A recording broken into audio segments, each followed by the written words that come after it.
پہاڑی زبان میں اپڈیٹ سنیے۔ بھارت دے زیر تسلط جموں کشمیر دنیا دا ایک ایجا خطہ ہے جتھے انسان انسانی حقوق تھی محروم ہیں۔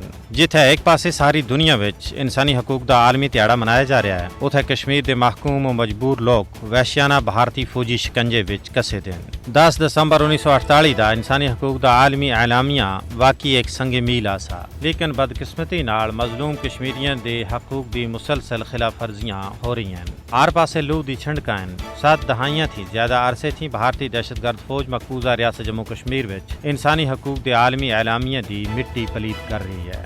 انسانی حقوق دے عالمی اعلامیہ دے 3 نقاط وچوں کسے ایک تے بھی مقبوضہ ریاست جموں کشمیر وچ عمل نہیں ہوا، بلکہ 5 اگست 2019 وچ کشمیر دی خصوصی حیثیت ختم کرنا تھی بعد بھارت غاصب سن اپنے جابرانہ ہتھ کنڈیاں اور حربیاں کو اور تیز کر دیتا ہے۔ مودی حکومت سن مقبوضہ ریاست جموں کشمیر کو ایک جہنم وچ تبدیل کر دیتا ہے۔ ریاست جموں کشمیر وچ کوئی بھی شعبہ بھارتی دہشت گردی تھی محفوظ نہیں ہے، ہر بندہ عدم تحفظ دا شکار ہے۔ کشمیریوں کو یہ سزا اپنا پیدائشی اور بنیادی حق خود ارادیت منگنا دی پاداش پہ دیتی جا رہی ہے۔ انہاں کو قتل کیتا جا رہا ہے، اذیتاں دیتی جا رہی ہیں اور تذلیل و تحقیر کیتی جا رہی ہے۔ کشمیر وچ انسانی حقوق دی خلاف ورزیاں سب سے زیادہ ہیں۔ انسانی حقوق دے کارکناں اور صحافیوں کو بھی معاف نہیں کیتا جا رہا، انہاں کو ڈرانا، تشدد کرنا اور گرفتاریاں ہر تہاڑے دا معمول بن گیا ہے۔ حال ہی وچ انسانی حقوق دے معروف کارکن خرم پرویز اتے جھوٹے الزامات عائد کر کے کالے قوانین دے تحت گرفتار کیتا گیا۔